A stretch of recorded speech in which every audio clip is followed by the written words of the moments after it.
अरे बहू ये तुमने क्या किया? मेरा फोन आग में क्यों फेंक दिया? ओए बुड्ढे, शांत बैठ रहे, समझा? क्या कर रहा था? अपने बेटे को फोन कर रहा था। क्या बता रहा था अपने बेटे को फोन करके कि मेरी बहू ने मुझे खाने को कुछ नहीं दिया है।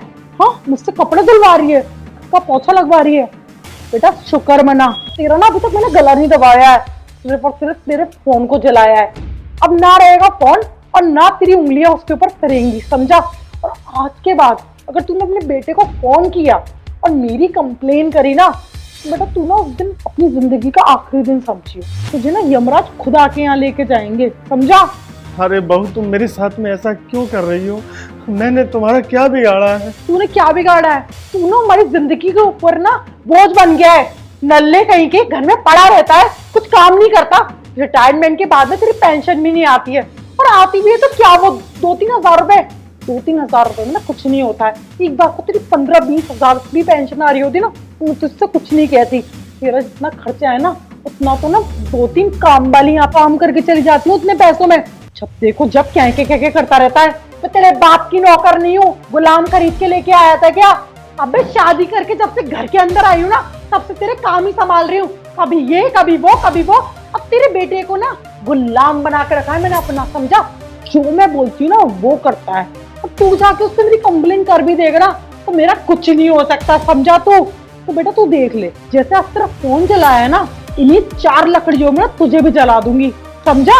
अरे अरे बेटा ये तुम कैसी बात कर रही हो मुझसे? मैं तुम्हारा ससुर हूँ, बाप समान हूँ। अबे बाप समान है, बाप तो नहीं है ना। अब मेरे बाप तक जाने की ना कोशिश मत करियो। जो चप्पल दिख रहा है 7 नंबर ना तेरे मुंह पे छपा होगा। अब जिससे जो बिगड़वाना हो ना बिगड़वा लियो मेरा, समझा? बड़ा अरे एक मिनट, ये सब क्या लगा रखा है मेरे घर में? हाँ अरे प्रिंस, तुम आ गए। बाबूजी का फोन जल गया, इस आग में गिर गया था। बाबूजी कुछ बोल भी नहीं पा रहे थे। अरे बाबूजी, ये आपका फोन कैसे गिर गया आग में? अरे बताओ ना, घबरा क्यों रहे हो आप? अरे ये क्या बताएंगे, मैं तुम्हें बता तो रही हूँ कि बाबूजी पता नहीं क्या अजीब ही हरकत कर रहे थे। इतनी गर्मी में एसी ऑन करके आग जला के बैठे थे, और उनका फोन ना उसी आग में गिर गया। प्रिंस अब ना रहने ही दो, बाबूजी को ना फोन मत दिलवाना। क्या करेंगे फोन का, और किससे बात करनी होती है इनको?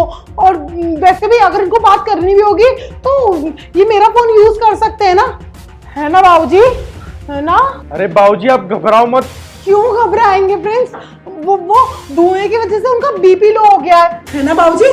हो गया है ना आपका बीपी लो? बस बेटा, आज मैं तुम्हें सब सच्चाई बताऊंगा बेटा। मैंने कितने जुल्म सहे, मैं जुल्म सहता ही रहा और ये करती रही। अरे आज तो उसने हद कर दी, जलती आग में मेरा फोन गिरा दिया। नहीं प्रिंस, लगता है बाबूजी को ना गहरा सदमा पहुंचा है। कुछ भी बोल रहे हैं ये। अरे बेटा सदमा तो मुझे बहुत पहले ही लग गया था, जब ये इस घर में आई थी। इसने मेरा जीना हराम करके रखा हुआ है, इस कदर मुझे परेशान कर रही है, और तुमसे भी बोलने नहीं देती है, धमकियां देती है तरह तरह की। हाँ, अब अगर बात सच बताने की हो रही है ना, तो मैं बताती हूँ तुम्हें सच। तुम्हारे बाबूजी की ना नीयत खराब है मेरे ऊपर। तुम्हारे जाने के बाद में ना मेरे रूम में आ जाते हैं। बस मेगा बस, अब कुछ भी बोलने की ना जरूरत नहीं है।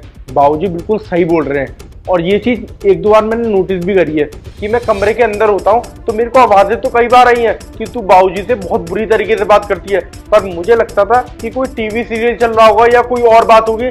पर आज बाबूजी ने ये सब बताया ना, जब मुझे पता चला कि मैंने उस टाइम तेरे बारे में बहुत गलत सोचा था।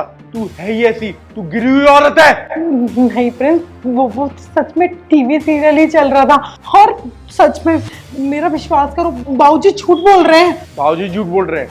अब झूठ कौन बोल रहा है और कौन सच बोल रहा है ना, वो सब कोर्ट फैसला करेगी। क्योंकि मुझे ना अब तेरे साथ रहना ही नहीं है। अब मैं तुझे सीधे डिवोर्स ही दूंगा, क्योंकि मेरे घर में सिर्फ एक बाबूजी तो थे जिनकी तुझे केयर करने के लिए मैंने बोला था ये मेरी पूरी दुनिया है, और तूने इनके साथ क्या किया? ऐसा बर्ताव करती थी तू।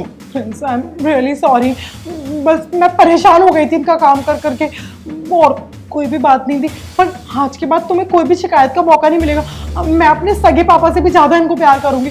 But I am really sorry, please divorce तक बात को मत लेके जाओ। देखो हाँ बेटा, ये सब बातें छोड़ो, घर बर्बाद हो जाएगा बेटा तेरा।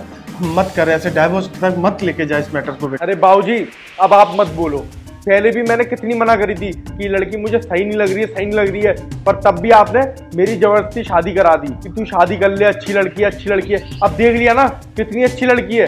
उसके बाद तुम इतने सालों से इसके जुर्म सह रहे थे, वो भी तुमने मुझे एक बार भी नहीं बताया। अब मैं और नहीं देख सकता ये सब। ये लड़की अभी की अभी मेरे घर से बाहर जाएगी। और प्रिंस, बाबूजी ने भी तो बोल ही दिया है ना, आप प्लीज माफ कर दो। कोई माफी नहीं मिलेगी तुझे। पिछले 7 सालों से तू मेरे साथ थी, उसके बाद भी तूने एक बार भी नहीं सोचा कि प्रिंस से जो मांगती हूँ सब कुछ लाके देता है। एक बाबूजी की तो रिस्पॉन्सिबिलिटी थी तेरे ऊपर, वो भी नहीं निभा पाई तू। निकल यहाँ से, मैंने बोला निकल।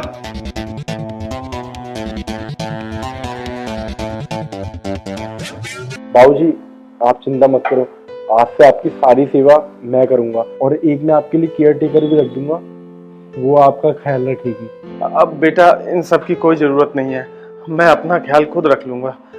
तू जा बेटा।